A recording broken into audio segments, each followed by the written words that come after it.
Praise the lord. దేవుని ఘనమైన నామమునకు మహిమ కలుగును గాక. ప్రభు నామమున మీ అందరికీ హృదయపూర్వక వందనాలు. ఈ ఉదయకాలము దేవుని వాక్యాన్ని విందాం.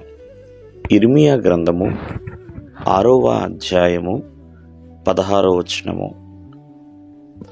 మార్గములలో నిలిచి చూడుడి, పురాతన మార్గములు గూర్చి విచారించుడి, మేలు కలుగు మార్గమేది అని అడిగి అందులో నడుచుకొనుడి. ఇక్కడ మార్గముల గురించి రాయబడి ఉండండి. పురాతనమైన మార్గాలు, అలాగే మేలు కలిగించే మార్గాలు. ప్రియమైన వాళ్ళరా, దేవాది దేవుడు మార్గములో నిలిచి చూడు అని సెలవిస్తున్నాడు. మరి దేవుని మార్గము పరిశుద్ధమైనది. మనం నడిచే మార్గము కూడా పరిశుద్ధంగా ఉండాలని దేవుడు కోరుకుంటున్నాడు. ప్రియమైన వాళ్ళారా, ఆ దేవాది దేవుడు ప్రతి ఒక్కరికి కూడా ఊరకనే ఆ విషయాన్ని చెప్పడండి. నువ్వు నడిచే మార్గం ఎలాంటిది, అది సరైనదేనా, యుక్తమైనదేనా, తెలివి కలగజేయ మార్గమేనా. ప్రియమైన వల్ల బైబిల్ గ్రంథంలో ఇరుకు మార్గమని, కయ్యూను నడిచిన మార్గమని, బిలాము నడిచిన మార్గమని, ఇలాంటి కొన్ని మార్గాలు ఉన్నాయండి.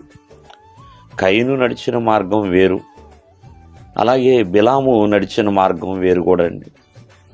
అవన్నీ కూడా దేవునికి వ్యతిరేకముగా ఉన్నాయి. అందుకనే మార్గములో నిలిచి చూడాలి. మేలు కలుగజేయ మార్గము, ఏం మేలు కలుగజేయబడుతుంది, ఆ మేలు కలుగజేయ మార్గం ఎవరిది అంటే అది దేవుని మార్గం అండి. ఆ దేవుని మార్గములో మనం నడిస్తే దేవుని తోడనేది ఉంటుందండి.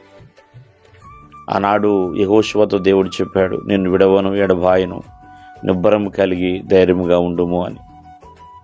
దేవుని మార్గమును నడిస్తే కంచె వేయబడుతుంది. ఆనాడు యోబు తను కలిగి ఉన్న సమస్తము చుట్టూ కూడా దేవుడు కంచె వేశాడు. అలాగే దేవుని మార్గంలో నడుచుట వలన కాపాడబడతాం. ఖచ్చితంగా దేవుని యొక్క కాపుదల, భద్రత, క్షేమాన్ని దేవుడు అనుగ్రహిస్తాడు. వర్ధిల్లుతాం. ప్రియమైన వల్లరా, ఆయన మార్గము సత్యమైనది, న్యాయమైనది, వివేకమైనది, తెలివి కలగజేయ మార్గం అండి. అన్నిటికంటే ఆ నిత్య జీవానికి నడిపించే మార్గం అండి. కావున అది జీవ మార్గము. ప్రతి ఒక్కరూ కూడా మేలు కలుగజేయ మార్గం ఏదో తెలుసుకుని అందులో నడవాలని దేవుని యొక్క వాక్యము సెలవిస్తుంది. దేవుడు మిమ్మల్ని ఆశీర్వదించును గాక. ఆమేన్.